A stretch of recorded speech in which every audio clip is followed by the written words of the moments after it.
নবীজি বললেন, আয়েশা রে, এটা দুঃখের কান্দন না রে আয়েশা, এটা হলো আমার খুশির কান্দন। কিসের কান্দন? খুশির কান্দন। দেখবেন আপনার যখন খুবই হাসি আসবে, হাসতে হাসতে হাসতে চোখ দিয়ে পানি ঝরবে। হেসেছেন এরকম কোনোদিন হাসি? খুবই যখন আপনার ভিতরে 2, 4, 5 জন 10 জন বসে আছেন, কোনো কাজ নিয়ে কথা নিয়ে মনে পড়ে গেল, হাসতে লাগলেন, হাসতে হাসতে চোখ দিয়ে পানি ঝরতে লাগবে। নবীজি বললেন, আয়েশা, এটা দুঃখের কান্দন নয় রে, এটা খুশির কান্দন। খুশির কারণে আমার চোখ দিয়ে পানি ঝরে। মা আয়েশা বললেন, ইয়া রাসূলুল্লাহ, কি ব্যাপার, খুশির কান্দন কেমন করে হলো, একটু দয়া করে বলেন। নবীজি বললেন, আয়েশা রে, আমার সাহাবীরাকে দেখো রে আয়েশা, আমার বন্ধুরাকে দেখো, কত সুন্দর করে তারা নামাজে আদায় করেছে জামাতের সাথে। আজকে যদি আমি দুনিয়া থেকে চলে যাই, আল্লাহ রাব্বুল আলামিন যদি আমাকে জিজ্ঞাসা করেন, নবী গো, তোমার উম্মতকে তুমি কি হালাতে ছেড়েইলে, আমি আল্লাহ রাব্বুল আলামিনকে জোর গলাতে বলতে পারবো, মাবুদ রে, আমি আমার উম্মতকে নামাজের হালাতে আমি ছেড়েইলাম। সুবহানাল্লাহ। আজকে আমরা নামাজ পড়বো কখন? যখন 50 বছর হবে তখন। আবে এখানে কি মরবো? নামাজ পড়ে কি হবে? বুড়াবো তখন আল্লাহ বিল্লাহ করব না।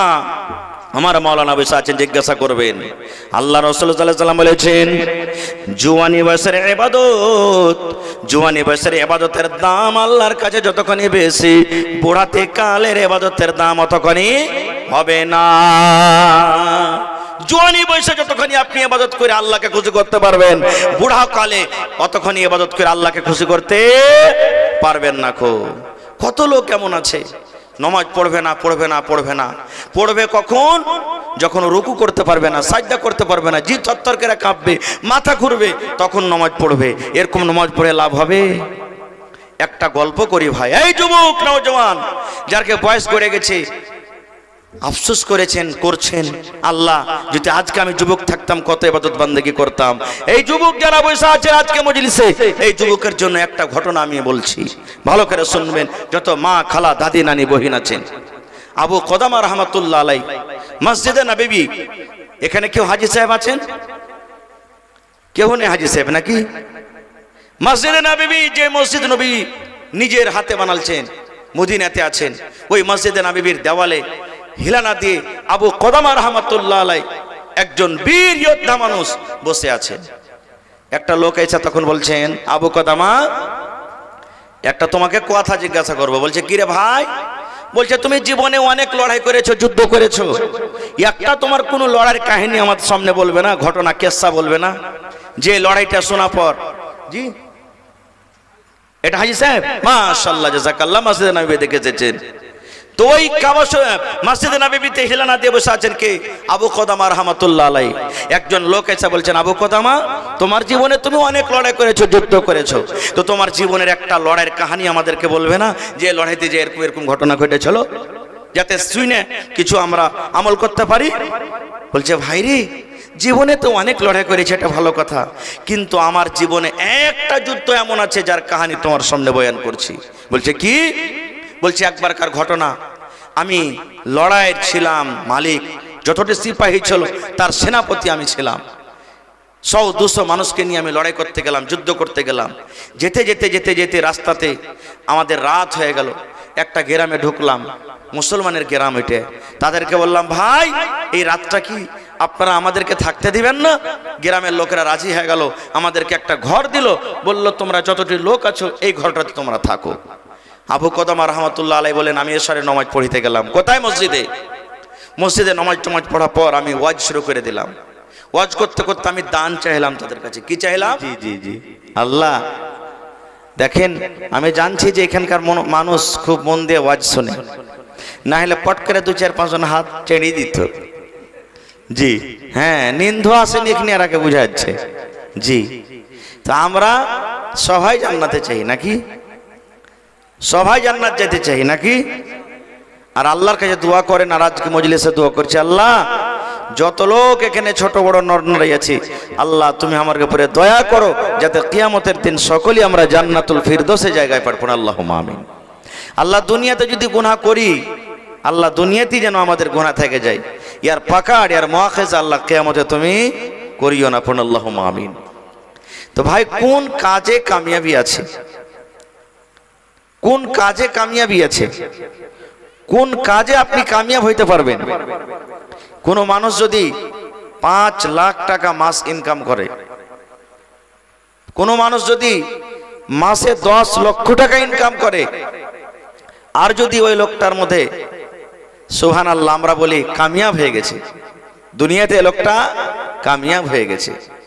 কোন মানুষ 50 বিঘা জমিন কিনে নিয়েছে, বাড়ি ঘর সুন্দর করে যত্ন করে বানালছে, আমরা বলি যাক লোকটা কামিয়াব হয়ে গেছে। জি না, দুনিয়াতে কামিয়াব হইতে পারে, কিন্তু আখিরাতের আমল যদি না করে ও কামিয়াব হয়েছে?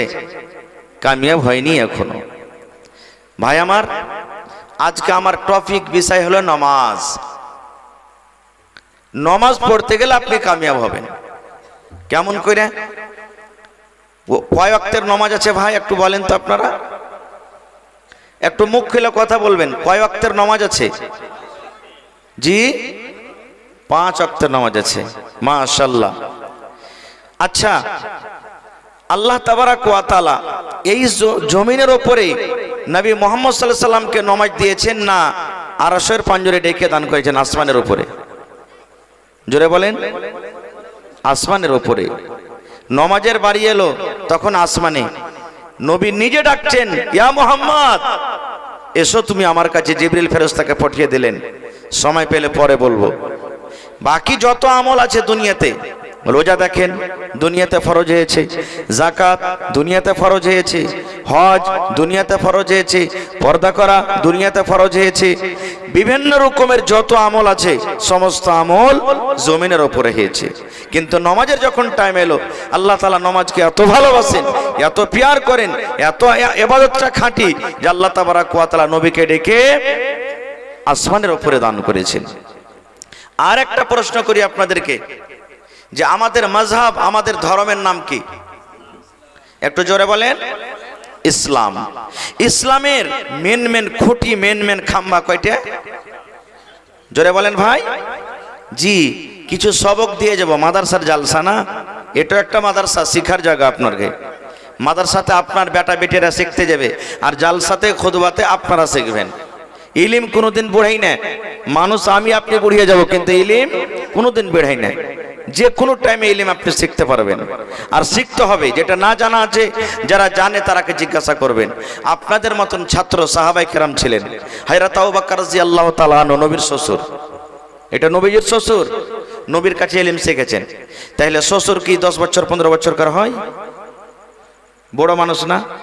হযরত ওমর রাদিয়াল্লাহু তাআলা আনহু এটা নবীর শ্বশুর, ই নবীর কাছে ইলম শিখেছেন।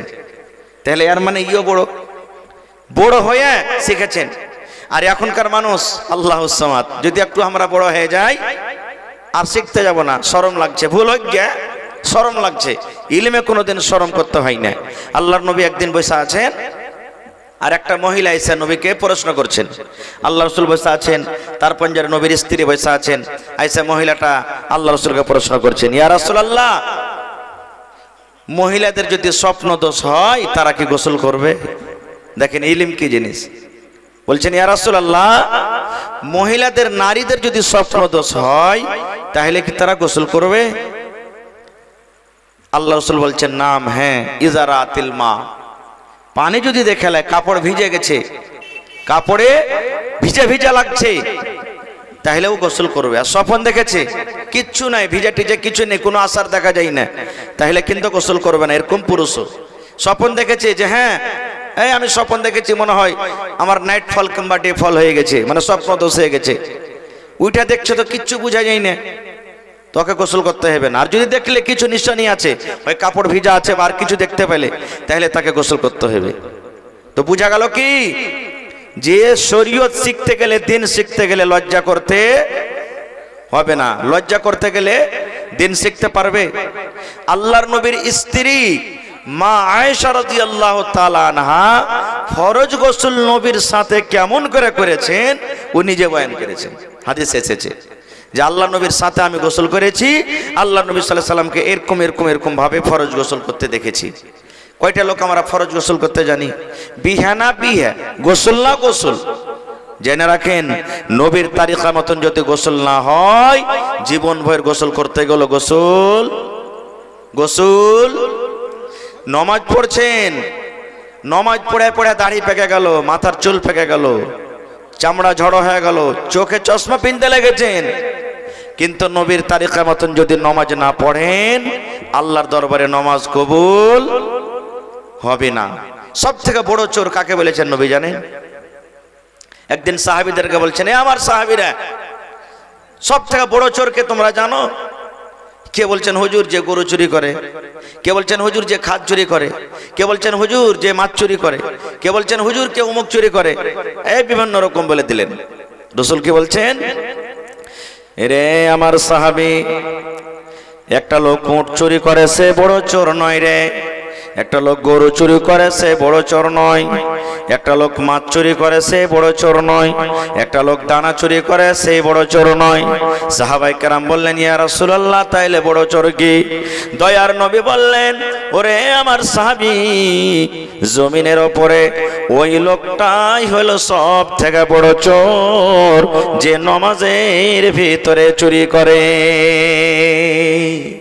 কিসের ভিতরে? জোরে বলেন। নমাজের ভিতরে চুরি করে। সাহাবায়ে কেরাম বলছেন, ইয়া রাসূলুল্লাহ, নমাজের ভিতরে একটা লোক কেমন করে চুরি করবে?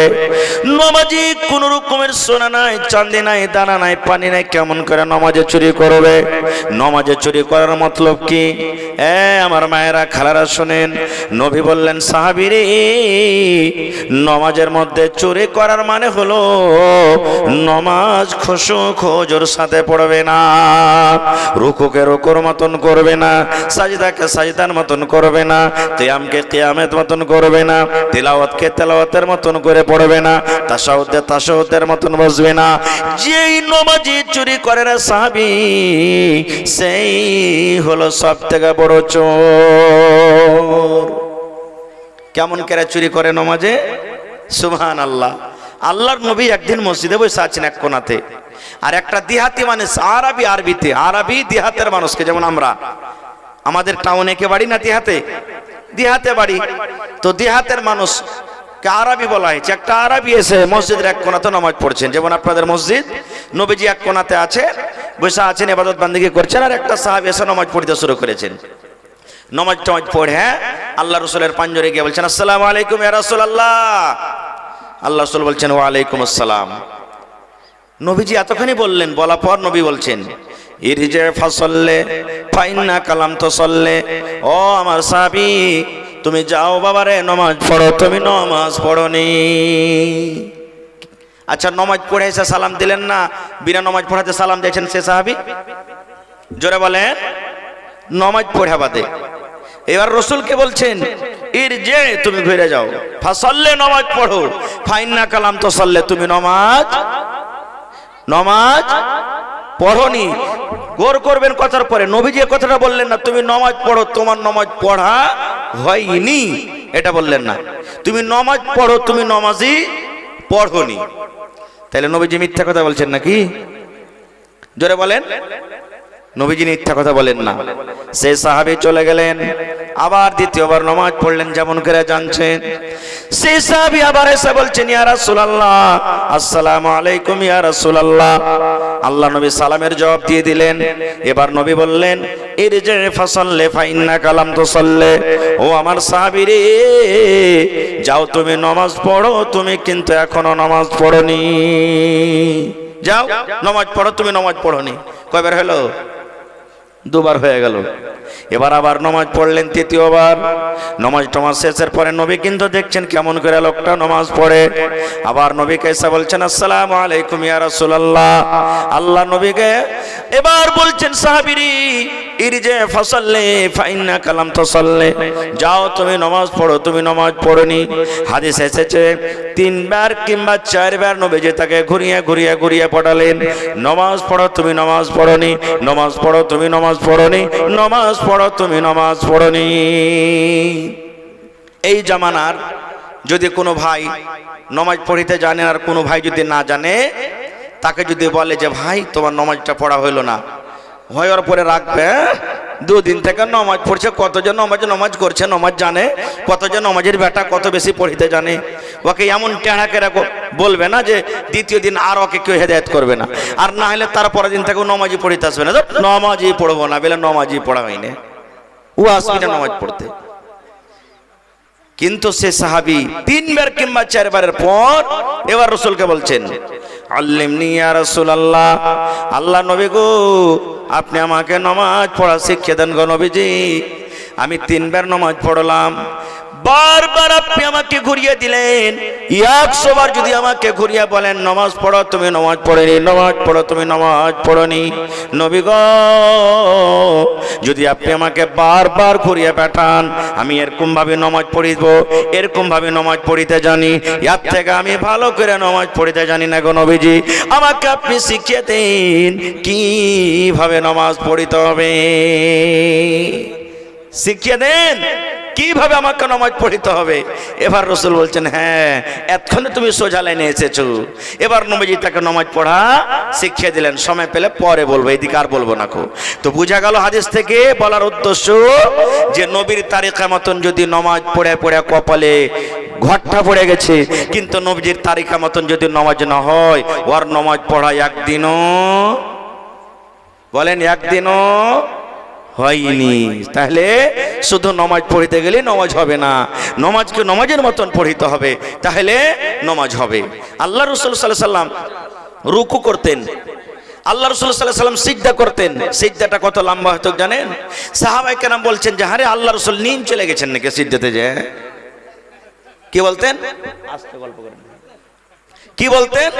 আল্লাহ রাসূল রুকুতে যায় নিন চলে গেছে নাকি রে, রুকু থেকে উঠে না কেন? তাহলে বোঝা গেল যে এটা কি কোনো ছোট মোটো রুকু কিংবা সাজদা হইতো ভাই? কত লম্বা হইতো, সুবহানাল্লাহ। তাহলে সব থেকে বড় চোর কোথায় পাওয়া যায়? জোরে বলেন, নামাজের ভিতরে পাওয়া যায়। ভাই আমার, ইসলামের 5টা হলো আরকান, ইসলামের 5টা হলো খুঁটি। 1 নম্বরে হলো কালেমায়ে শাহাদাত। কালেমায়ে বলেন তো একটা লোক কি কালেমায়ে শাহাদাত কাকে বলে? জোরে বলেন, আগে থেকে বলেন। আশহাদু পড়েন, আশহাদু আল্লাহ ইলাহা ইল্লাল্লাহু ওয়াহদাহু লা শারীকা লা ওয়া আশহাদু আন্না মুহাম্মাদান আবদুহু ওয়া রাসূলুহু। এটা হলো কি? কালেমায়ে শাহাদাত। আমার ভাইরা দেখতে যাবে লড়কাকে কিংবা লড়কিকে, দেখতে যাওয়ার পর সামনে ছেলেটা আসবে, তখন কবে হাজি তুমি পড়ালেখা জানো না? তো জানি। কে ফকিরের দোয়াটা কহ তো। হায় রে আল্লাহ, কিসের দোয়া? ফকিরের দোয়া। আচ্ছা আমার নবী আপনার নবী কি ফকির? জোরে বলেন, নবী কি ফকির? সুবহানাল্লাহ, কত বড় দাগের কথা বলছি আমরা। ফকির দোয়াটা বলো। ফকির কি বাপের ঘর থেকে দোয়াটা এনেছে? এটা ভুল কথা। কি আপনার নাম? আবু বকর। ওই একটা গায়ে আপনার কাছে সোজা আবু বকর ছিল, ওইটাই নাকি? হা হা হা, যে আবু বকর নবীর শ্বশুর, এখনই নাম নিলাম। নবীজি একদিন বললেন দান করো, বাড়তে কিচ্ছু নেই, 2.5-3 কিলো মতন যাও, লক করে ঢেরিতে ঢেলে দিয়েছে। এবার নবীজি লিতে লাগলেন খবর, কে কি দিয়েছে, কে কি দিয়েছে। শেষের বেলা তো আবু বকরকে বলছেন, আবু বকর তুমি কি দিয়েছো? বলছে হুজুর কি দিয়েছে এটা না জিজ্ঞাসা করে, কি বাড়তে রেখেছি আর কি দিয়েছে এটা বলেন। বলছি ওইটাই বলো। বলছেন আল্লাহ রাসূল গো, আমি আপনার শ্বশুর আবু বকর আল্লাহ এবং আল্লাহ রাসূলকে বাড়িতে রেখে যা ছিল সব আপনার সামনে হাজির করে দিয়েছি। সুবহানাল্লাহ। কয় ওয়াক্তের নামাজ বললাম ভাই? জোরে বলেন, 5 ওয়াক্তের নামাজ। আর ইসলামের বুনিয়াদ কয়টা বললাম? আরো জোরে বলেন, 5টা। প্রথমে কি বলেছি? কালেমায়ে শাহাদাত। এর মানে হলো আল্লাহ হলেন এক, আর নবী মুহাম্মদ সাল্লাল্লাহু আলাইহি ওয়াসাল্লাম হলেন আল্লাহর নবী এবং রাসূল। আর প্রথমে এসে আবু বকর নাম। না না, ইসলামের 5টা বুনিয়াদের মধ্যে প্রথম বুনিয়াদ হলো কালেমায়ে শাহাদাত। আর আপনি এসে হাজির হয়ে গেছেন। বেশি আপনার কাছে চাহাবো না, একটা ইসলামের খাঁটি খাম্বালি ও আপনার কাছে 5,000 টাকা মাত্র। জি জি না, 5,000 লিবা ভাই, 5 জি 5,000 লিব, একটা কলম, বেশি লয়। আবু বকরের নামে। একটু জোরে নারা দেন, নারে তাকবীর। আবু বকর সাহেব 5000 টাকা, মাশাআল্লাহ, কহেন আলহামদুলিল্লাহ। জীবনে কত টাকা আসছে যাচ্ছে, ইসলামের খুঁটি আজ হইতে হবে একবারে। যেই আজকে দেখেন সামিয়ানা আপনারা সিলিং করে রেখেছেন, কতটি খুঁটি লাগা আছে। আর এই ইসলাম আমাদের ধর্ম, এই ইসলামের তলাতে খুঁটি আছে 5টা। ইসলাম যার উপরে আছে, বলেন আলহামদুলিল্লাহ। হয়ে গেল, নারে তাকবীর। আহা, দেখেন আবু বকর আজ দেখিয়ে দিলেন, সেই আবু বকর রাদিয়াল্লাহু তাআলা আনহুর সুবহানাল্লাহ সিফাত দেখিয়ে দিলেন নিজের ভিতরে। আহা, মা বাপ মারা গেছে নাকি? জি, আমি দোয়া করে দিচ্ছি, একটুখানি কার বলে দিই। এই ভাইয়েরা ইউটিউবাররা, কেউ চন্ডীঘাট থেকে, কেউ কাঠিয়ার থেকে, কেউ চিমনি বাজার থেকে, কেউ শ্রীনগর থেকে, বিভিন্ন জায়গা থেকে এসেছে। ভাই একটুখানি বলে দিই, তারপরে দোয়া করব। লেখা রাখেন মৌলানা, ইনশাআল্লাহ আমি দোয়া করে দিচ্ছি। আবু বকর সাহেব 5000 টাকা। তো প্রথমে হয়ে গেল কালেমায়ে শাহাদাত। 2 নম্বরে কি, একটা লোক যখন কালেমায়ে শাহাদাতের যখন গওয়াহি দিয়ে দিলে, 2য় নম্বর ওর পরে ফরজ হয়ে গেল কি, নামাজ। 2য় নম্বরে কি, নামাজ, যাকে কোরআনে সালাত বলা হয়েছে, আরবিতে সালাত বলা হয়েছে। 3 নম্বরে রোজা, 4 নম্বরে যাকাত, 5 নম্বরে হজ। মনে থাকবে তো 5টা? প্রথমে কালেমায়ে শাহাদাত, 2য় নামাজ, 3য় রোজা, 4র্থ যাকাত, 5 নম্বরে হজ। 5 নম্বরে কি, হজ। ভাই আমার, আজকে আমরা নামাজ পড়ছি, একটা যদি পায়ে মশা লেগে যায়, তারাবির নামাজ পড়েছি, আহা, এই দেখবেন তারাবির নামাজ পড়তে পড়তে এমন করে কেউ ছেপড়ে ছেপড়ে মারবে, পায়ের পাছাতে বাড়ি, মনে হয় তালি বাজাইছে নাকি? সুবহানাল্লাহ। সাহাবায়ে কেরাম লড়াইতে যেতেন, যুদ্ধতে যেতেন, দুশমনের তীর লাগতো না? তীর শরীরে লাগতো, তীর বাহির করতে কষ্ট হবে না? হবে না? সাহাবায়ে কেরামেরা আপসের মধ্যে বলা বলি করতেন, আরে বন্ধুরা, তোমরা আর তীরটা টানিও না রে, তীর বাহির করিও না। এই লোকটা যখন নামাজে দাঁড় হবে, লোকটা যখন নামাজ পড়বে, লোকটা যখন নামাজের মধ্যে দাঁড় হয়ে যাবে, তখন তার তীরটা আমরা টেনে নিব।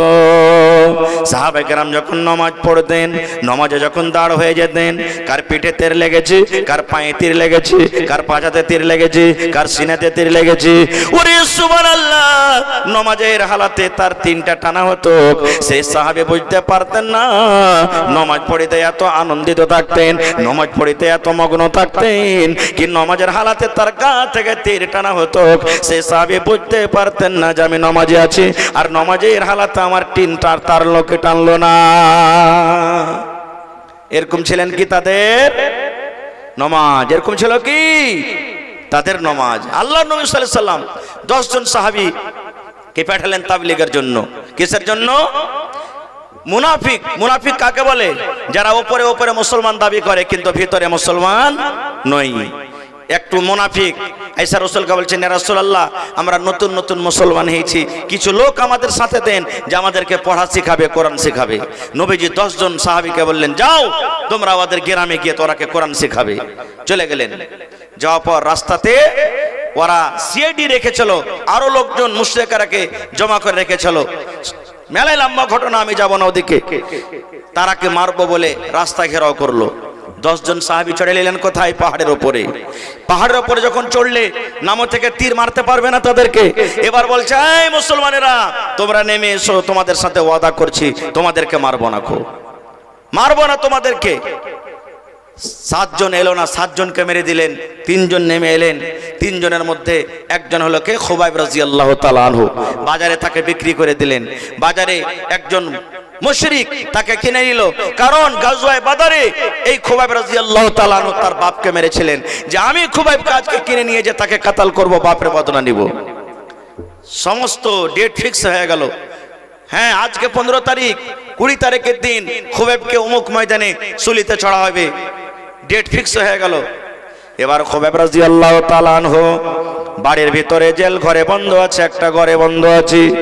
খুবাইব জানলেন, ওরে আল্লাহ, আমাকে মুশরিকরা মারবে, সুলিতে চড়িয়ে দিবে। এবার খুবাইব রাদিয়াল্লাহু তাআলা আনহু হাত বাঁধা আছে, পা বাঁধা আছে। এবার খুবাইব রাদিয়াল্লাহু তাআলা আনহু বাড়ির লোককে ডাকতে বলছেন, ওরে আল্লাহর বান্দা, ও আল্লাহর বান্দিরে, তোমরা কো আমাকে মেরে দিবে, আমি মরে যাব, দুনিয়া থেকে আমি চলে যাব, পারলে তোমরা একটা অস্ত্র দাও, একটা বেলেট দাও, একটা পাতিখুর দাও, যেন আমি নিজের প্রাইভেট পার্টস গুলা সাফ করে নি, আমার বগলটা যেন সাফ করে নি, মোচগুলো আমার বড় হয়েছে যেন আমি কেটে নি, আমার সারামগার গোড়াতে যে চুলগুলো আছে আমি সাফ করে নি, দয়া করে তোমরা এখানটা আমাকে প্লেট দাও, খোর দাও, আমার যেগুলা দরকারি জিনিস আছে সেগুলো আমি পরিষ্কার করে নি, যেন আমি আল্লাহর দরবারে যেন যাই, আমি পাক পবিত্র হালাতে যেন যাই। বাড়ির লোক শুনলো, একটা তাকে সাফ করার জন্য অস্ত্র দিয়েছে। খুবাইব রাদিয়াল্লাহু তাআলা আনহু ওই ঘরের ভিতরে, জেলের ভিতরে ওই চাকু কিংবা ছুরি কিংবা বেলেট যাই মনে করেন নিয়ে বসে আছে। আর একটা ছোট ছেলে, 2-3 বছরকার ছেলে, হামকুড়া টানতে টানতে টানতে খুবাইব রাদিয়াল্লাহু তাআলা আনহুর পাঞ্জরে গেছেন। আর খুবাইব রাদিয়াল্লাহু তাআলা আনহু বাচ্চাটাকে নিয়ে নিজের কোলে বসে আছেন।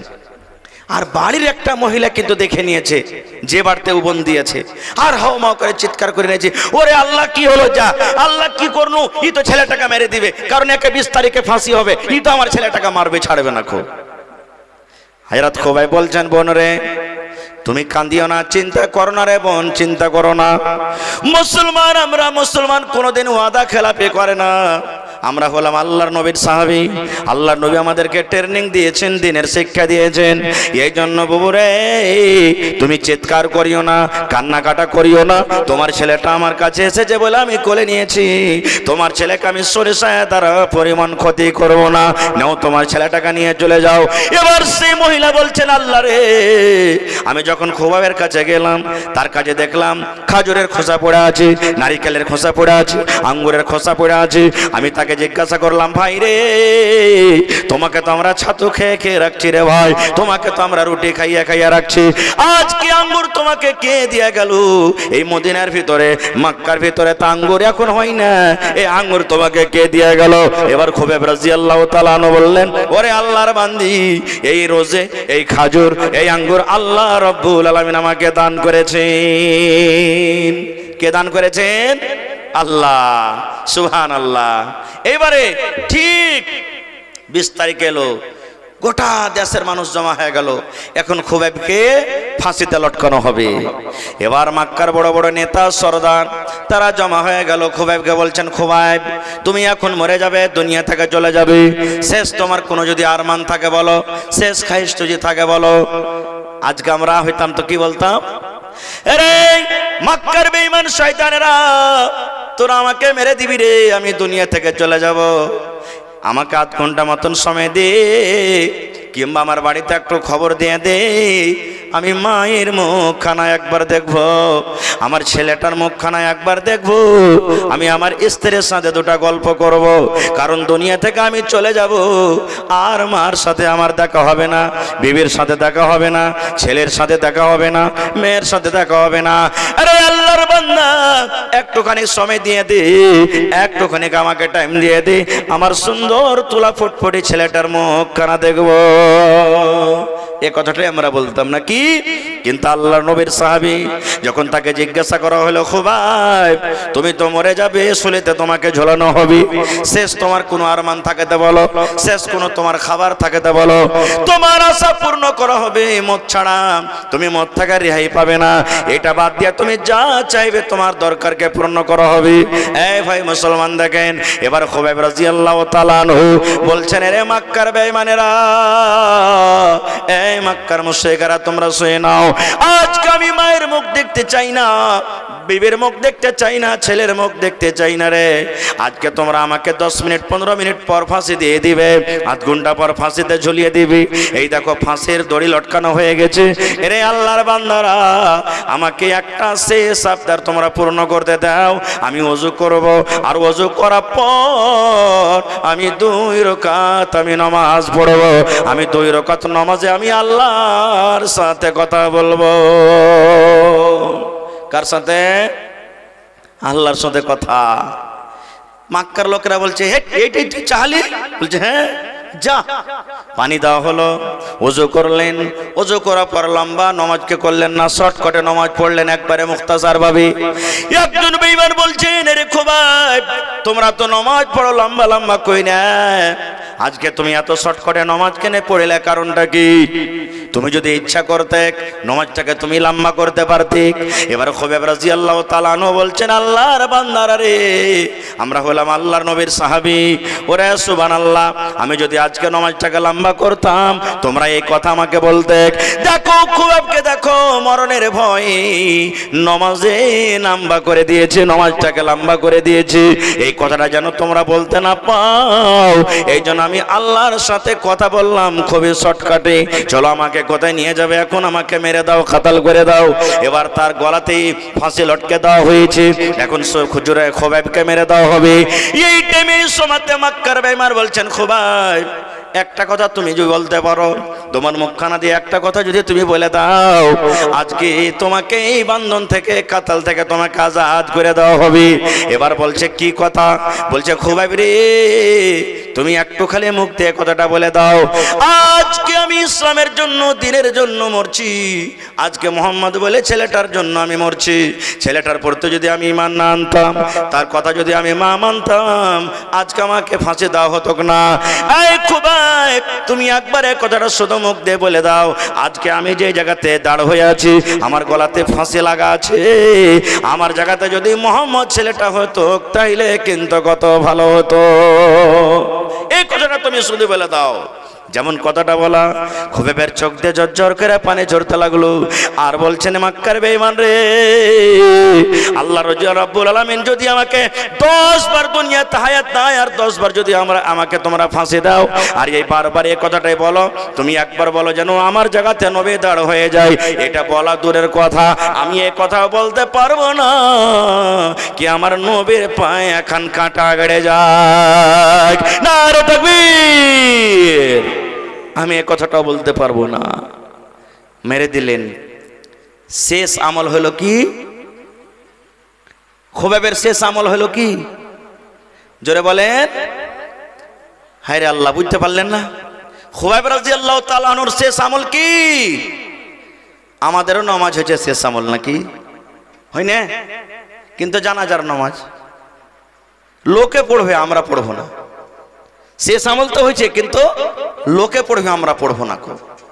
ভাই মুসলমান, আল্লাহ রাসূল সাল্লাল্লাহু আলাইহি ওয়াসাল্লাম বেমারি পড়ে গেছেন, শেষ টাইম, নবীজি মরে যাবেন, নবীজি মসজিদ যেতে পারেন না, বেহুশ হচ্ছেন, বারবার বেহুশ হচ্ছেন, পানি দেওয়া হয়েছে, মাথা ধোয়া হয়েছে, যাকে খুব বেশি বেশি জ্বর হবে দেখবেন ডাক্তার সাহেব যদি এখানে কেউ থাকে ওর মাথা ধোয়াইতে বলবে, মাথা ধোয়াইতে গেলে বুখারটা কম হবে, টেম্পারটা কম হবে। নবীজির জন্য পানি রাখা আছে গামলাতে, বারবার নবীজির পা মুখকে ধুইয়ে দেওয়া হয়েছে। এবার নবীজি আবু বকরকে ডাকতে বলছেন, নিজের শ্বশুরকে, আবু বকর আমি মসজিদে যেতে পারবো না, যাও তুমি আমার জায়গাতে ইমামত করো, তুমি নামাজটা পড়িয়ে দাও। চলে গেলেন। এবার যেমনই নবীর যেই জায়গাতে নবী দাঁড় হয়ে গেলেন, আবু বকর চোখ দিয়ে ঝরঝর করে পানি ঝরতে লাগলো। আবু বকর কাঁদছেন, আল্লাহ আমার শক্তি হয় না, যে জায়গাতে আমার নবী দাঁড় হয়ে আছেন, আর আমার নবীর বেঁচে থাকা কালে আমি আবু বকরের উম্মতি করব, আমার দিল গাওয়ারা করে না, আল্লাহ আমি পারবো না নামাজ পড়াইতে। নামাজে দাঁড় হলেন, আল্লাহু আকবার বললেন। নবীজি আয়েশাকে বলছেন, আয়েশা এই দরওয়াজাটা একটু খোলো তো, খিড়কিটা খোলো, আমি দেখবো। হুজ্জ করে নামাজ চলছে, দরজা খুলে দিলেন। নবীজি দেখছেন, দেখতে দেখতে দেখতে নবীর চোখ দিয়ে ঝরঝর করে পানি ঝরতে লাগলো। নবীজি কাঁদতে লাগলেন। আল্লাহ রাসূলের বিবি মা আয়েশা বসে আছেন, বলছেন, ইয়া রাসূলুল্লাহ আপনার চোখ দিয়ে কেন পানি ঝরে, কেন আপনি কাঁদেন? নবীজি বললেন, আয়েশা রে এটা দুঃখের কান্দন না রে আয়েশা, এটা হলো আমার খুশির কান্দন। কিসের কান্দন? খুশির কান্দন। দেখবেন আপনার যখন খুবই হাসি আসবে, হাসতে হাসতে হাসতে চোখ দিয়ে পানি ঝরবে। হেসেছেন এরকম কোনোদিন হাসি? খুবই যখন আপনার ভিতরে 2, 4, 5 জন 10 জন বসে আছেন, কোনো কাজ নিয়ে কথা নিয়ে মনে পড়ে গেল, হাসতে লাগলেন, হাসতে হাসতে চোখ দিয়ে পানি ঝরতে লাগবে। নবীজি বললেন, আয়েশা এটা দুঃখের কান্দন নয় রে, এটা খুশির কান্দন, খুশির কারণে আমার চোখ দিয়ে পানি ঝরে। মা আয়েশা বললেন, ইয়া রাসূলুল্লাহ কি ব্যাপার, খুশির কান্দন কেমন করে হলো, একটু দয়া করে বলেন। নবীজি বললেন, আয়েশা রে আমার সাহাবীরাকে দেখো রে আয়েশা, আমার বন্ধুরাকে দেখো কত সুন্দর করে তারা নামাজে আদায় করেছে জামাতের সাথে। আজকে যদি আমি দুনিয়া থেকে চলে যাই, আল্লাহ রাব্বুল আলামিন যদি আমাকে জিজ্ঞাসা করেন, নবী গো তোমার উম্মতকে তুমি কি হালাতে ছেড়েইলে, আমি আল্লাহ রাব্বুল আলামিনকে জোর গলাতে বলতে পারবো, মাবুদ রে আমি আমার উম্মতকে নামাজের হালাত আমি ছেড়েইলাম। সুবহানাল্লাহ। আজকে আমরা নামাজ পড়বো কখন? যখন 50 বছর হবে তখন। আবে এখানে কি মরবো? নামাজ পড়ে কি হবে?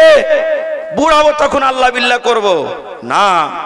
আমার মাওলানা বসে আছেন, জিজ্ঞাসা করবেন। আল্লাহ রাসূল সাল্লাল্লাহু আলাইহি ওয়াসাল্লাম বলেছেন, জুয়ানি বয়সের ইবাদত, জুয়ানি বয়সের ইবাদতের দাম আল্লাহর কাছে যতখানি বেশি, বুড়াতে কালের ইবাদতের দাম অতখানি হবে না। জোয়ানি বয়সে যতখানি আপনি ইবাদত করে আল্লাহকে খুশি করতে পারবেন, বুড়া কালে অতখানি ইবাদত করে আল্লাহকে খুশি করতে পারবেন না। কত লোক কেমন আছে, নামাজ পড়বে না পড়বে না পড়বে না, পড়বে কখন? যখন রুকু করতে পারবে না, সাজদা করতে পারবে না, জি থরথর করে কাঁপবে, মাথা ঘুরবে, তখন নামাজ পড়বে। এরকম নামাজ পড়ে লাভ হবে? একটা গল্প করি ভাই। এই যুবক নওজওয়ান যারকে বয়স করে গেছে, আফসোস করেছেন, করছেন, আল্লাহ যদি আজকে আমি যুবক থাকতাম কত ইবাদত বান্দেগি করতাম। এই যুবক যারা বসে আছেন আজকে মজলিসে, এই যুবকের জন্য একটা ঘটনা আমি বলছি, ভালো করে শুনবেন। যত মা খালা দাদি নানি বহিন আছেন, আবু কদামা রাহমাতুল্লাহ আলাইহি মসজিদে নববী, এখানে কেউ হাজী সাহেব আছেন? কেউ নেই হাজী সাহেব নাকি? মসজিদে নববী, যে মসজিদ নবী নিজের হাতে বানালছেন, মদিনাতে আছেন, ওই মসজিদে নববীর দেওয়ালে হিলানা দিয়ে আবু কদামা রাহমাতুল্লাহ আলাইহি একজন বীর যোদ্ধা মানুষ বসে আছেন। একটা লোক এসে তখন বলছেন, আবু কদামা একটা তোমাকে কথা জিজ্ঞাসা করবো। বলছে, কি রে ভাই? বলছে, তুমি জীবনে অনেক লড়াই করেছো, যুদ্ধ করেছো, একটা তোমার কোনো লড়াইয়ের কাহিনী আমার সামনে বলবে না, ঘটনা কেসা বলবে না, যে লড়াইটা শোনা পর। জি এটা হাজী সাহেব, মাশাআল্লাহ জাযাকাল্লাহ, মসজিদে নববী দেখে এসেছেন। তো ওই মসজিদে নববীতে হিলানা দিয়ে বসে আছেন কে? আবু কদামা রাহমাতুল্লাহ আলাইহি। একজন লোক এসে বলছেন, আবু কদামা তোমার জীবনে তুমি অনেক লড়াই করেছো, যুদ্ধ করেছো, তো তোমার জীবনের একটা লড়াইয়ের কাহিনী আমাদেরকে বলবে না, যে লড়াইতে যে এরকম এরকম ঘটনা ঘটেছিল, যাতে শুনে কিছু আমরা আমল করতে পারি। বলছে, ভাই রে জীবনে তো অনেক লড়াই করেছে, এটা ভালো কথা, কিন্তু আমার জীবনে একটা যুদ্ধ এমন আছে যার কাহিনী তোমার সামনে বয়ান করছি। বলছে, কি? বলছে, একবারকার ঘটনা, আমি লড়াইয়ের ছিলাম মালিক, যতটি সিপাহী ছিল তার সেনাপতি আমি ছিলাম। 100-200 মানুষকে নিয়ে আমি লড়াই করতে গেলাম, যুদ্ধ করতে গেলাম। যেতে যেতে যেতে যেতে রাস্তাতে আমাদের রাত হয়ে গেল। একটা গ্রামে ঢুকলাম, মুসলমানের গ্রাম এটা। তাদেরকে বললাম, ভাই এই রাতটা কি আপনারা আমাদেরকে থাকতে দিবেন না? গ্রামের লোকেরা রাজি হয়ে গেল, আমাদেরকে একটা ঘর দিল, বলল তোমরা যতটি লোক আছো এই ঘরটাতে তোমরা থাকো। আবু কদামা রাহমাতুল্লাহ আলাইহি বলেন, আমি এশারে নামাজ পড়িতে গেলাম। কোথায়? মসজিদে। মসজিদে নামাজ পড়ার পর আমি ওয়াজ শুরু করে দিলাম। ওয়াজ করতে করতে আমি দান চাইলাম তাদের কাছে। কি চাইলাম?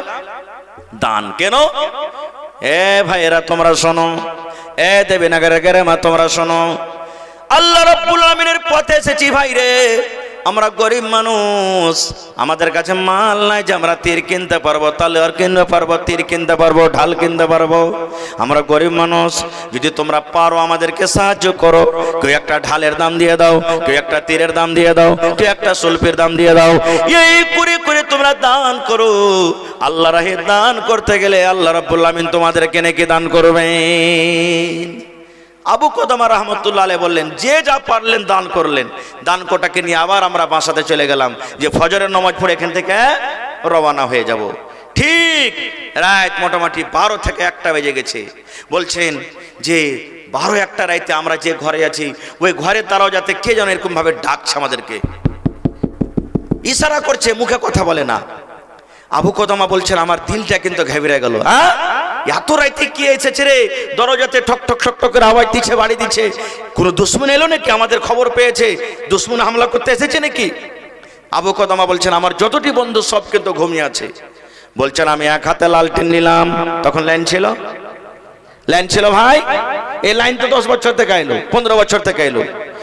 বলছে আমি এক হাতে লালটেন নিয়ে নিলাম, চেরাক নিয়ে নিলাম, এক হাতে আমি তলোয়ার নিলাম, কেন না হতে পারে কোনো দুশমন এসেছে। এবার বিসমিল্লাহ বলে আমি দরজা খুললাম।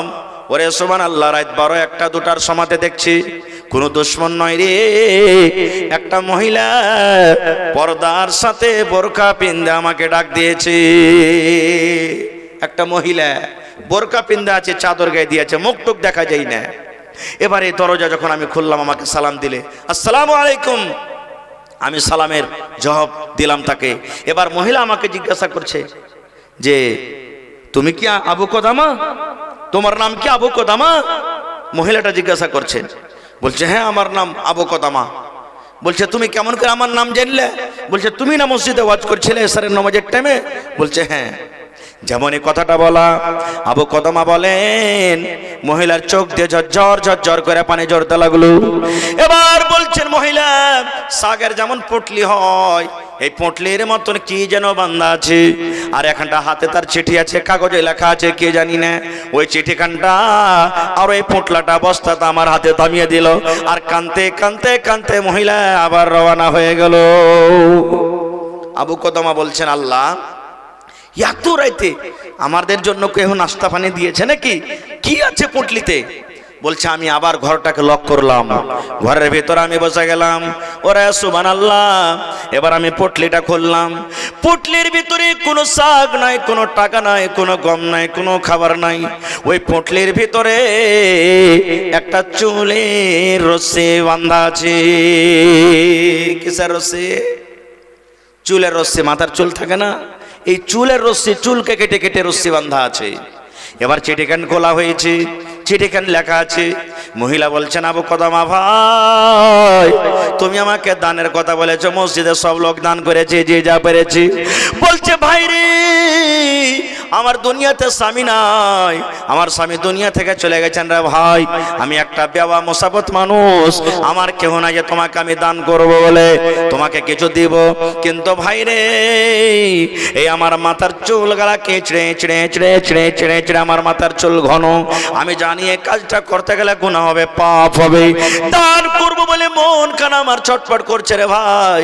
এই জন্য আমি আমার মাথার চুল দিয়ে আমি একটা সুন্দর করে রস্সি করেছি, যে তুমি জিহাদের ময়দানে যাবে, তুমি যুদ্ধের ময়দানে যাবে, তুমি লড়াই করতে যাবে, যদি রস্সির দরকার হয়ে যায়, আর যদি তুমি জিহাদের ময়দানে রস্সি না পাও, আমার এই চুলখানাকে তুমি রস্সি বানিয়ে কাজ করবে। হইতে পারে আল্লাহ রাব্বুল আলামিন এই আমলটার কারণে আল্লাহ মায়ের পরে রাজি হয়ে যাবে। বলছেন আমি তার দান দেখে আমার চোখ দিয়ে পানি ঝরলো, 8 ঘন্টা মোটামুটি আমি কাঁদলাম। খাইর যা হোক, সকাল হইল, আমি আবার আমার খোঁজকে ফজর নামাজ পড়ে রওনা হয়ে গেলাম। যেতে যেতে যেতে যেতে মোটামুটি 1 কিলোমিটার চলে গেলাম। পিছন থেকে না জানি ঘোড়ার একটা আওয়াজ পাচ্ছি। ঘোড়া যখন যাবে ক্লম ক্লম ক্লম ক্লম ক্লম ক্লম করে আওয়াজ হবে। আবু কদামা বলছেন আমার যত লাই লস্কর ফৌজ আছে সব আগে আগে, আর আমি পিছনে পিছনে আছি। এবার পিছন থেকে কে একটা ডাক দিয়েছে, চাচা আবু কদামা, ও আমার চাচা আবু কদামা। আবু কদামা বলছেন আমি চিন্তায় পড়ে গেলাম, যারে এই এলাকাতে আসে আমার নাম কেউ জানে না, কে আমাকে ডাকছে পিছন থেকে। বললাম আমার সঙ্গীরাকে তোমরা বাড়ো আগে, দেখি আমাকে কে ডাকছে। এবার দৌড়াতে দৌড়াতে ঘোড়ার ওপরে সওয়ার হয়ে একটা নওজওয়ান, যে নতুন নতুন যুবক হয়েছে, আমার দেবীনগরের গ্রামের নওজওয়ানেরা শোনেন রে নওজওয়ান ভাই, আমার দিনদার মায়েরা খালারা শোনেন। এবার ঘোড়াতে জোড়ে জোড়ে মোটামুটি 20 বছর 25 বছরকার একটা নওজওয়ান মানুষ ঘোড়াতে চড়ে চড়ে ক্লাম ক্লাম করে আওয়াজ করতে করতে পৌঁছে গেছি। বলছে চাচা আপনার নাম কি? আবু কদামা। বলছে হ্যাঁ। বলছে চাচা গো, যে জায়গাতে তোমরা যাবে লড়াই করতে, যুদ্ধ করতে যাবে, আমিও তোমার সাথে লড়াই করতে যাব। এবার আবু কদামা বলছে তোমার বাপ বেঁচে আছে? বলছেন না। বলছে তোমার মা বেঁচে আছে? বলছে হ্যাঁ। বলছে ভাতিজা রে, তুমি চলে যাও, ঘুরে চলে যাও, তুমি আমাদের সাথে যেও না, কারণ তোমার মা বাড়িতে আছে। তুমি যদি যুদ্ধের ময়দানে মরে যাও, লড়াইয়ের ময়দানে মরে যাও, তোমার মাকে কে খেটে খাওয়াবে? তোমার মারলে কে লালন পালন করবে? যাও তুমি মায়ের সেবা করো, আল্লাহ রাব্বুল আলামিন জিহাদের সমান তোমাকে নেকি দিয়ে দিবে। যাও যাও যাও যাও, তুমি ঘুরে চলে যাও। এবার বলছেন চাচা গো, আমি ঘুরে যাব না, আমি যদি ঘুরে চলে যাই আমার মা আমাকে মারবে। কে মারবে? মা মারবে। বলছে আমি যাব না চাচা, তুমি নিয়ে চলে যাও। যদি আমি তোমার সাথে লড়াই করতে না যাই, যুদ্ধ করতে না যাই, বাড়ি যদি আমি ঘুরে চলে যাই, আমার মা আমাকে মারবে। এবার বলছে ভাতিজা রে, কে তোমার মা এমন দিনদার নেককার আছে রে ভাতিজা? তোমাকে দুশ্মনের পাল্লাতে, দুশ্মনের হাতে তুলে দিছি। দুনিয়াতে তোমার মা কোন এমন নেককার আবেদা জাহেদা, কত সুন্দর মেয়ে জেলে, যে জানছে আমার ছেলেটা লড়াই করতে যাচ্ছে, আমার ছেলেটা যুদ্ধ করতে যাচ্ছে, আর যদি দুশ্মন ফাঁক পেলা সুযোগ পায় মেরে ফেলবে, এতক্ষণে জানা সত্ত্বেও তোমাকে যুদ্ধতে পাঠিয়ে দিয়েছে। এবার ছেলে কাঞ্চার বলছে চাচা গো, রাত্রে 1টা-2টার সময়তে যখন আপনি ঘুমিয়েছিলেন গো চাচা, রাতের বেলাতে একটা মহিলা আপনার কাছে গেছিল, বলছে হ্যাঁ। বলছে আপনাকে একটা চুলের গাঁঠি দিয়েছিল, বলছে হ্যাঁ। আপনাকে একটা চিড়ে দিয়েছিল, বলছে হ্যাঁ। বলছে চাচা গো, ওই মহিলা হলো আমার মা, ওইটাই হলো আমার মা, ওই মা আমাকে পাঠালছে। এবার বলছে যখন তোমার মা তোমাকে পাঠালছে আর তুমি যদি ঘুরে যাও তোমাকে মারবে, এক কাজ করো, চলো আমার সাথে চলো। চলে গেলেন। এবার রাত লেগে গেল, সকালবেলাতে যুদ্ধ চালু হবে। বলছে সব ঘুমিয়ে যাও। এবার আবু কদম একটা লোককে বলছেন, যাও খানা পিনা রেডি করো সবলের জন্য, যাও খানা পিনা রেডি করো, রাত 8টা-9টা বেজে গেছে, খানা তৈরি করো। এবার ছেলেটা তখন বলছেন চাচা একটা কথা বলবো। বলছে কি রে ভাতিজা?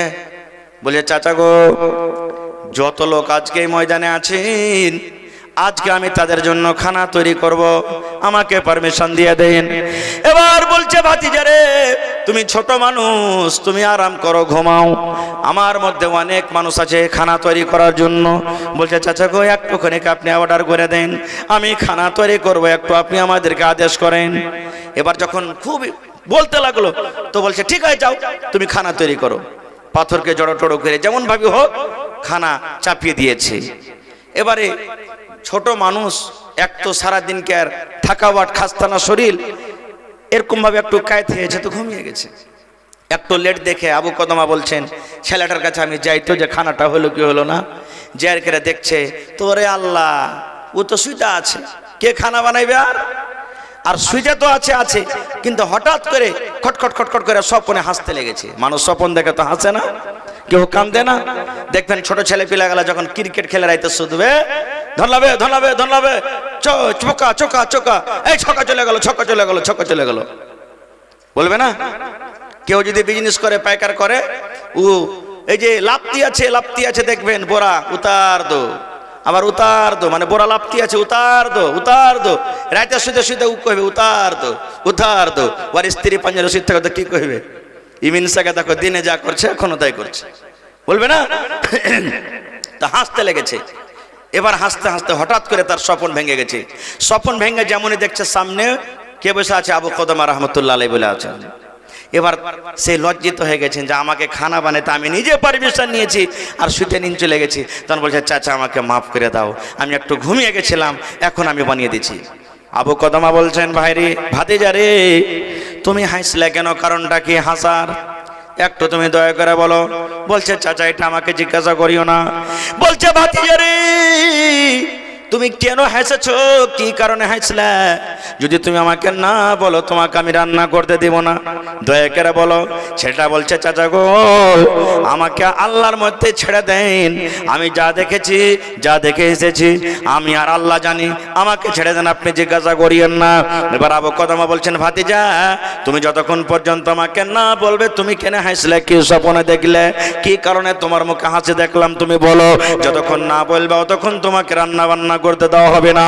এবার যুবক বলছেন চাচা গো, আমি রাতের বেলাতে ঘুমিয়ে গেছি, আর আমি জানো লড়াই করতে এসেছি, যুদ্ধ করতে করতে আমি শহীদ হয়ে গেছি। কি হয়েছি? এই লড়াইয়ের ময়দানে শহীদ হয়ে গেছি, আমি মারা গেছি। এবার আল্লাহ রাব্বুল আলামিন তার বদলা আমাকে দান করেছেন, যাও তুমি জান্নাতের ভিতরে যাও।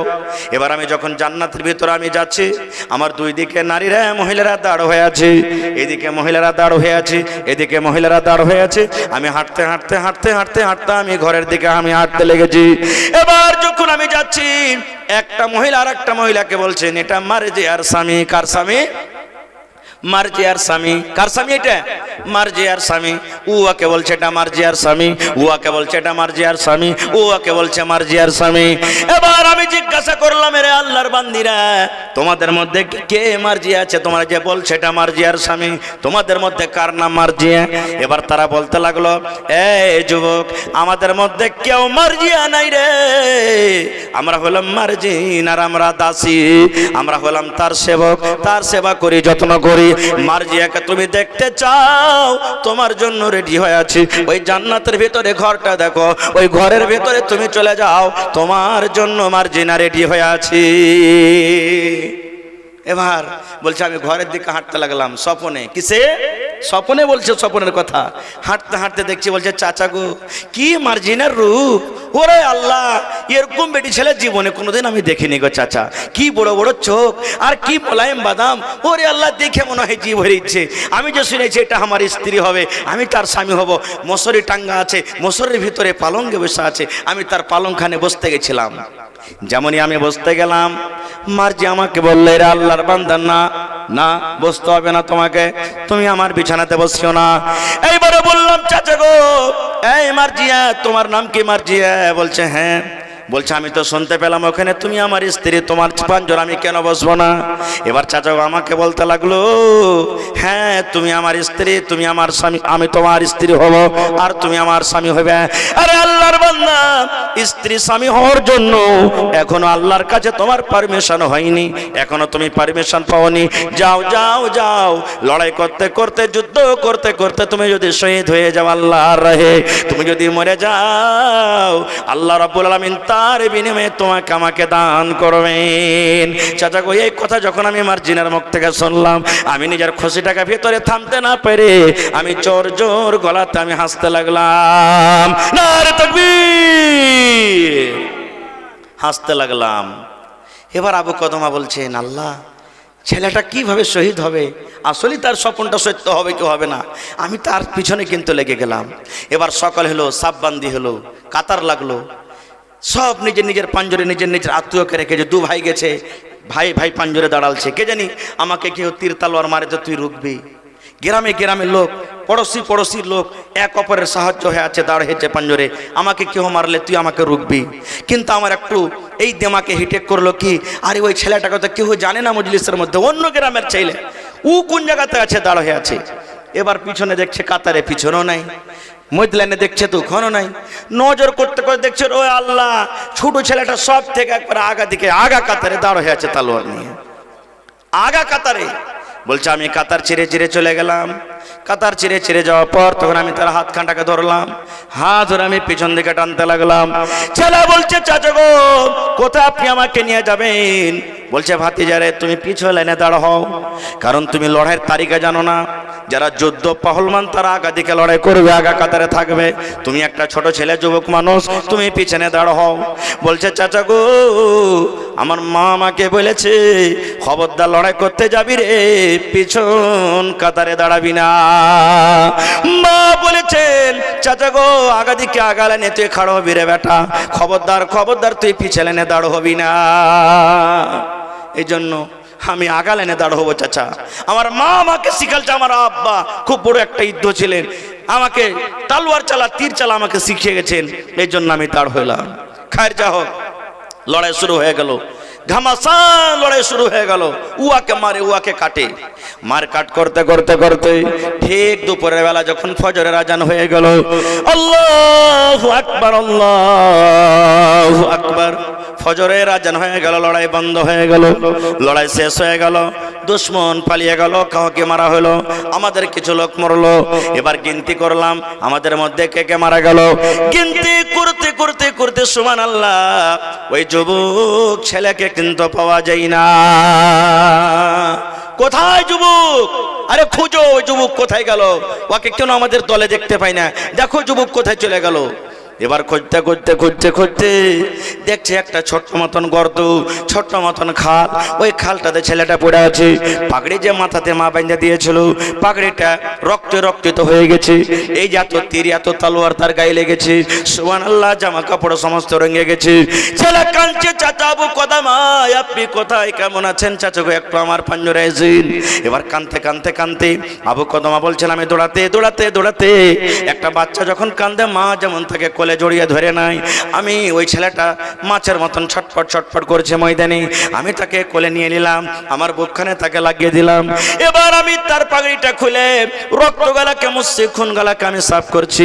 ছেলেটা কাঞ্চার বলছে, চাচা গো আপনি আমাকে আর সবর দিয়েন না, এই চাচা আমি আর বাঁচবো না, দুনিয়াতে আমি চলে যাব, দুনিয়াতে আমি আর বাঁচবো না, দুনিয়া থেকে আমি চলে যাব, আমার যাওয়ার সময় শেষ হয়েছে চাচা গো। কিন্তু একটা কথা আপনাকে বলি, একটু কাজ আপনি করে দিবেন। বলছে কে রে ভাতিজা? বলছে চাচা গো আমার মাকে আমার মরার খবরটা আপনি পৌঁছে দিন, মা আমার বাড়িতে আছে, আমার মৌতের খবরটা আমার মাকে আপনি দিয়ে দিন। বলছে চাচা আর একটা কাজ করবেন। বলছে কি?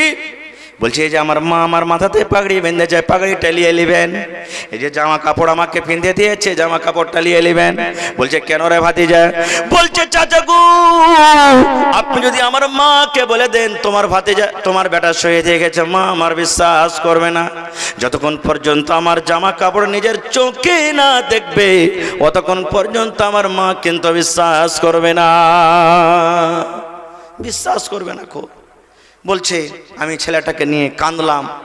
এই কথা কাঁদতে কাঁদতে শেষের বেলাতে ছেলেটা আর একটা কথা বলছে, চাচা গো দুনিয়াতে আমার কেউ নাই, মাও নাই, ভাইও নাই, একটাই আমার বোন আছে 7-8 বছরকার বোন। আমি যখন যুদ্ধ করতে এসেছি গো চাচা, রাস্তাতে আমাকে আমার হাত ধরে দাঁড় করছিল, ভাই তুই যাস না লড়াই করতে, ভাইরে তুই যুদ্ধ করতে যাস না, আব্বা আমাদের দুনিয়াতে নাই, লড়াই করতে হবে, মারা গেছি, ভাই তুই যাস না।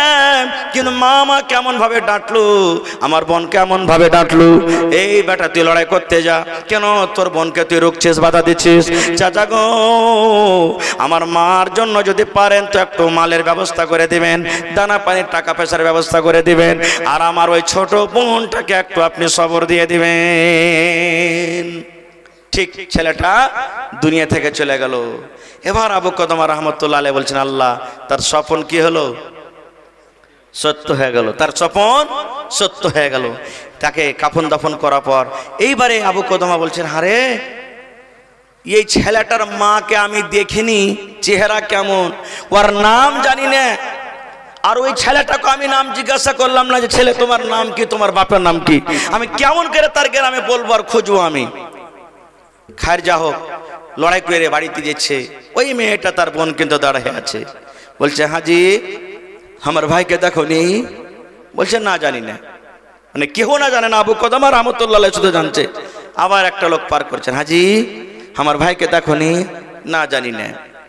যেই বলছে জানি না, ছোট মেয়ে ছেলে মন তার ঘেবড়ে গেল, চোখ দিয়ে পানি ঝরতে লাগলো, আল্লাহ কেউ আমার ভাইকে দেখেনি। বাবা চিন্তা করছেন আল্লাহ গ্রামে ঢুকে গেলাম, কেমন করে ছেলেটার বাড়ি ঢুকবো, কেমন করে ছেলেটার মাকে পাবো, কেমন করে ছেলেটার বোনকে পাবো। এই করতে করতে আবু কদমা বলছেন আমার যখন বাড়ি হলাম, এই পিছনে যখন পার হইলাম, ওই মেয়েটা আমাকে বলতে লাগলো চাচা আমার ভাইকে কি আপনি দেখেননি? বলছে না। যখনই আমাকে কথা বলেছে আমি নিজের চোখটাকে থামতে না পারে ঝরঝর করে পানি ঝরতে লাগলো, আর মেয়েটাকে আমি নিজের বুকে আমি জড়িয়ে ধরলাম। এমন ভাবে আমার ভিতর থেকে কান্দন এলো যে আমার কথা মুখ দিয়ে বের হয়নি।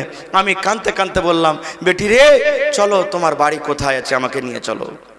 বাড়িতে গেছি, বাড়িতে যাওয়ার পর মেয়েটা বলছে এখানে একটু দাঁড় হয়ে থাকেন, আমার মাকে যে বলছে, আমি মাকে বলছে মা গে ভাইয়ার খবর এসেছে। বলছে কে এসেছে খবর? বলছে দেখো দরজাতে দাঁড় হয়ে আছে। এবার যখন সুবহানাল্লাহ দরজাতে দাঁড় হয়ে গেছে, মা বলছে এই আবু কদামা তুমি আমার জন্য দুঃখের খবর এনেছো না সুখের খবর এনেছো? মা বলছেন আবু কদামা, তুমি আমার জন্য দুঃখের খবর এসেছো না সুখের খবর নিয়ে এসেছো? এবার আবু কদামা বলছে, বোন রে, তোমার কাছে দুঃখের খবর কি আর সুখের খবর কি, এটা একটু কইলে বলো। বলছে, ভাই রে, সুখের খবর হলো আমার জন্য এটা, আমার ছেলেটা লড়তে লড়তে লড়তে লড়তে লড়তে আল্লাহর পেয়ারা হয়ে গেছে, আল্লাহর পেয়ারা হয়েছে, দুনিয়া থেকে চলে গেছেন। যেন আমি কিয়ামতের দিন আমি এই কথাটা বলতে পারি আল্লাহর কাছে, আয় রব্বুল আলামিন, আমি কত ভাগ্যবতী মহিলা যে আমি দুনিয়াতে একটা শহীদের মা আমি হয়েছি। এই জন্য আমি বললাম এটা আমার জন্য সুখের খবর। আর দুঃখের খবর হলো এইটা, আমার ছেলেটা লড়াই করতে গেছে, যুদ্ধ করতে গেছি, লড়াই করে মাল দৌলত ধন দৌলত স্ত্রীর সব নিয়ে গাজী হয়ে বাড়িতে ঘুরে এসেছে, আমার ছেলেটা শহীদ হতে পারেনি। এটা হলো আমার জন্য দুঃখের খবর। আবু কদামা বলছেন, আমি ভাবছিলাম যে আরো কিছু বলবে নাকি, কিন্তু আর কথাটি উল্টা। বলছে যে, বোন রে, তোমার জন্য সুখেরই খবর আছে, খুশিরই খবর আছে, তোমার বেটা লড়াই করতে করতে করতে দুনিয়া থেকে শহীদ গেছেন। বলছে, আমি মানবো না, কিছু পরিচয় দাও, পহচান দাও, আমি জানতে চাই যে আমার ছেলেটা সত্য শহীদ হয়েছে না হয়নি। সুবহানাল্লাহ। এবার ওই পুটলি বাঁধা কাপড় আমি তাকে দেখাইলাম, রক্তে রক্তিত হয়ে আছে। যেমনই কাপড় দেখা, ধাম করে বেহুশে মনে হয় পড়ে গেল মহিলাটা, আর ভিতর থেকে দরজা লাগিয়ে দিল। কত আমি ডাক দিতে থাকলাম, আমি ডাক দিতে থাকলাম, বোন রে, দরজা খোলো, দরজা খোলো, দরজা খোলো, কিন্তু দরজা খুললো না।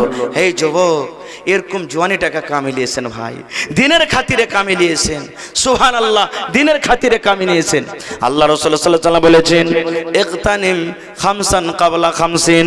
এই নওজওয়ান, শুনে নাও, পাঁচটা জিনিস হারিয়ে যাওয়ার আগে পাঁচটা জিনিসের তোমরা মান দাও, পাঁচটা জিনিসের সম্মান দাও। কারণ পাঁচটা জিনিস যখন তোমার হারিয়ে যাবে, ওই পাঁচটা জিনিসকে তুমি আর খুঁজে পাবে না। তার মধ্যে একটা হলো, ওরে সুবহানাল্লাহ, দয়ার রাসূল বলেছেন, আল্লাহ রাব্বুল আলামিন তোমাকে একটা যৌবনকাল দান দিয়েছেন, আল্লাহ তোমাকে জওয়ানি করেছেন। এই জওয়ানিটা চলে যাওয়ার আগে এই জওয়ানিটার তুমি লাভ নিয়ে নাও। যারা জওয়ান আছে একদিন বুড়া হবে না, হবে না? আল্লাহ রাসূল বলছেন, জওয়ানি হারিয়ে যাওয়ার আগে তুমি এই জওয়ানিটাকে দামে লাগিয়ে নাও। ভাই মুসলমান, তাহলে বোঝা গেল কি ওই মহিলার জোড়া কে হবে আজকে? কোন আল্লাহর বান্দা বান্দি আছেন? আমার নানা জান আবু বকর সাহেব ৫,০০০ টাকা দান করেছেন ইসলামের জন্য, ইসলামের জন্য। এবার ইসলামের খুঁটি খাম্বা হলো ৫টা। ইসলামের খুঁটি কয়টা ভাই? ৫টা। প্রথমে কি? শাহাদাত পেয়ে গেছি। ২ নম্বরে নামাজ। কে হবেন ৫,০০০ টাকা দিবেন? নামাজের জোড়া কে হবেন? দেখি কোন আল্লাহর বান্দা আছেন এমন, মাওলানা আজকে আমি নামাজের জোড়া হব, ৫,০০০ টাকা দান করব। দেখি একটু আমার সাথে সালাম করেন, মুসাফা করেন। 2টা লোককে আমি দেখতে চাই, দেখি কোন আল্লাহর বান্দা আছেন। ১ নম্বর হয়ে গেছে, তার জোড়া নামাজ কে হবেন? দেখি। নামাজটা একটা ফরজ আমল, ফরজ ইবাদত। কে আমার মা, খালা, দাদি, নানি, বহিন এমন হবেন যে যদি টাকা না থাকে একটা ছাগল গলা দিই ৫,০০০ টাকার জোড়া লাগিয়ে দিবেন। ৫,০০০ ৬,০০০ টাকার দামের একটা ছাগল দান করতে পারবেন। দেখি মা খালারা বাড়িতে অনেক বকরি ছাগল পুষে, দেখি কোন এমন বান্দি আছেন, আল্লাহ ওয়ালি আছেন, কোন এমন আল্লাহ তাবারক ওয়া তাআলার পেয়ারি বান্দি আছেন যে মাওলানা বাড়িতে আমার টাকা নেই, আমি পায়েল গলা খুলে আমি ৫,০০০ টাকা সমান দান দিয়ে দেবো, কানের একটা বালি খুলে দিয়ে দেবো। দেখি কোন আল্লাহর বান্দি আছেন। হোসেন ভাই দেবীনগর থেকে ৩০০ টাকা। আব্দুল হক, মাশাআল্লাহ, সালাম করলে আছেন, মাশাআল্লাহ, জাযাকাল্লাহ। ভাই কয় ওয়াক্তের নামাজ ফরজ আছে? জি ভাই, কয় টাইমের নামাজ ফরজ আছে? একটু জোরে করে বলেন। 5 ওয়াক্তের নামাজ আছে। প্রথম কি? ফজর। ভাই হলো আব্দুল হক সাহেব, ফজরের জোড়া ১,০০০ টাকা পারবেন না আপনি দিতে? পারবেন না? দেখেন, বিসমিল্লাহ যখন করেছেন, হিম্মত করেছেন, আল্লাহ ব্যবস্থা করবে, না পারলে বাকি দিয়ে দেন। ১,০০০ মাত্র, ২০০ হয়ে গেছে, ৩০০ হয়ে গেছে, আর ৭০০ টাকা মাত্র। জি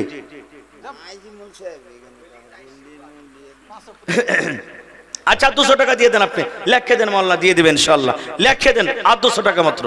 ঠিক আছে। ১৭ রাকাত নামাজ আছে নাকি? ১৭ রাকাত আছে, আর টাইম 5 আছে নাকি? ভাই দেখি প্রথম নম্বর নমাজের জোড়া 1000 টাকা কেউ দান করতে পারবেন মজলিসে? আর নমাজের জোড়া যেটা ফরজ আমল ইসলামের দ্বিতীয় নম্বর খুঁটি 5000 টাকা একটা লোক দিতে পারবেন? আসেন দেখি কোন আল্লাহর বান্দা বান্দি আছেন যারা দিয়েছেন তাও না দিয়েছেন তাও। 5 ওয়াক্তের নামাজ, মাত্র 5 টাইমের নামাজ, জোহর ফজর জোহর আসর মাগরিব, 1000 টাকার টাকা। আসেন দেখি কোন আল্লাহর বান্দা আছেন। এই আমার মায়েরা খালারা, এটা আপনারা দিতে পারবেন। মাশাআল্লাহ, জাযাকাল্লাহ। রব্বানা যালামনা আনফুসানা ওয়া ইল্লাম তাগফির লানা ওয়া তারহামনা লানাকুনান্না মিনাল খাসিরিন। রব্বানা আতিনা ফিদ দুনিয়া হাসানা ওয়া ফিল আখিরাতি হাসানাতাও ওয়া কিনা আযাবান নার। হে রব্বুল আলামিন, তোমার বান্দা আবু বকর সাহেব 5000 টাকা আল্লাহ তোমার ব্যাংকে জমা করে দিলেন। 5 লক্ষ টাকা মনে করে তুমি কবুল করে নাও। মনের আশাকে আল্লাহ পুরা করো। রোজ রোজগারে আল্লাহ বরকত দাও, কামাই থামাইতে আল্লাহ বরকত দাও। দুনিয়ার ভেজাল দুনিয়ার ফিতনা থেকে আল্লাহ বাঁচিয়ে রাখো। যতদিন দুনিয়াতে বাঁচবে ইমানের হালাতে রাখো, নেককার করে রাখো, দিনদার করে রাখো। আল্লাহ মা বাপ দুনিয়া থেকে চলে গেছেন, দুনিয়াতে নাই। আল্লাহ দুনিয়ার খবর পাওয়া যায়, কিন্তু কবর একটা এমন দেশ, কবর একটা এমন জায়গা, আল্লাহ কবর থেকে কোনো রকমের খবর আসে না। আল্লাহ মা বাবার কবরে তুমি জান্নাতের বিছানা দিয়ে দাও। আল্লাহ মা বাবার কবরকে তুমি নূর দিয়ে মনোয়ার করে দাও। রব্বানা তাকাব্বাল মিন্না ইন্নাকা আনতাস সামিউল আলিম। আমিন। মাশাআল্লাহ। আল্লাহ আব্দুল হক সাহেব 500 টাকা দান করে গেল। মাশাআল্লাহ। এ ভাই সালাম করবেন না? আল্লাহু সামাদ। কটি দিয়েছে? মাশাআল্লাহ। কি নাম? আচ্ছা, নামটা বলি দেন। দু রকমই দান হয়ে যাচ্ছে, জানিও দিতে পারেন, না জানাও দিতে পারেন। মা খালার তরফ থেকে শামীম আক্তার সাহেব, মাশাআল্লাহ। এই দেখেন 500 টাকা দান। কালেকশন আলহামদুলিল্লাহ হয়েছে, লেকিন মোটা কালেকশন হয়নি। জি জি, দেখেন কালেকশন মানে গামছাতে এসছে, আমি দেখেছি। ইনশাআল্লাহ দিবে, এখন দিবে। গলাও দিয়েছে ভালো, লেকিন মোটা কালেকশন আসেনি। গায়ে কি মোটা মায়ালক নাই? মানে মোটা মানে শরীরের দিকটা মোটা লয়। হ্যাঁ জি জি, পয়সার দিকে মোটা। মাশাআল্লাহ। তো আমার ভাই শামীম আক্তার সাহেব 5000 পারবেন না ভাই দিতে? পারবে না? আপনারা যদি হিম্মত দিতে ভাই ইনশাআল্লাহ পারবে। জি 1500 আছে, পারবে না? তো এক কাম করেন ভাই, দিয়ে দিয়েছেন। আচ্ছা এক কাম করেন, বেশি আপনার কাছে চাহাবো না, আর 500 টাকা আপনি দিয়ে দেন, 2000 টাকা পুরিয়ে দেন আপনি। নারে তাকবীর। মাশাআল্লাহ, জাযাকাল্লাহ। শামীম আক্তার ভাই আমার এখানেতে এলো 2000 টাকা আল্লাহ হাজিরি করিল। ও গো আল্লাহ দয়াময়, তুমি গো রব্বানা এ দানিকে আল্লাহ তুমি বিপদে ফেলো না। আল্লাহ তোমার নাম পেয়েছে কোরআনে, নিশ্চয়ই করিল ক্ষমা হাসরের দিনে। ও গো আল্লাহ দয়াময়, তুমি কাদের গনি ভবিষ্যতে পিলাইও নবীর হাতের পানি। আমিন। দেখি একটু মেহরবানি করে চাচা, 2 কলম পাওয়া গেল। আপনি আইছেন 17 ওয়াক্তের নামাজ, 17 এর মধ্যে 2000 পাওয়া গেল, 15টা এখনো কিন্তু বাকি আছে। মোহাম্মদ রিজওয়ান, দেখি কোন আল্লাহর বান্দা আছেন। 15টা টাকা, 15টা লোক 1000 করে। মা খালা দাদি নানি আপনারা কেউ নাই, 1000 টাকা দান করবেন। শামসুল হক আসেনি? আব্দুর রাজ্জাক, মোহাম্মদ সাদ্দাম, তোমার নাম মানে কি হেড লিস্টে আছে গো? মোহাম্মদ সাদ্দাম আছেন। সাদ্দাম আলী সাহেব কোথায় আছেন? মাইনুল হক, মাইনুল হক সাহেব আছেন ভাই, আছেন, তাড়াতাড়ি করে আছেন। আবুল কালাম পা সোনার পা আছেন ভাই, আবুল কালাম আছেন ভাই, তাড়াতাড়ি করে আছেন। এনামুল হক ভাই, লেট করিয়েন না কো ভাই। এনামুল হক, এই দেশে আর থাকবো না ভাই, এই দেশে আর থাকবো না, এই দেশে আর থাকবো না ভাই, এই দেশে আর থাকবো না, এই দেশের প্রথা খারাপ, এই দেশের চলাচল, এই দেশে আর থাকবো না ভাই, এই দেশে আর থাকবো না। আছেন সাদ্দাম ভাই নাকি এখানে? এ ভাই আছেন, সালাম করেন না জি ভাই। আল্লাহুস সামাদ। আর আছেন, লেট করিয়েন না ভাই, লেট করিয়েন না। হ্যাঁ, আল্লাহর রহমতে 1.25 ঘন্টা হয়ে গেছে আপনার সামনে আসা। আমি 1 থেকে 1.25 ঘন্টার ওয়াদা করেছিলাম। আসেন ভাই, লেট করিয়েন না, একবারে 10 মিনিট।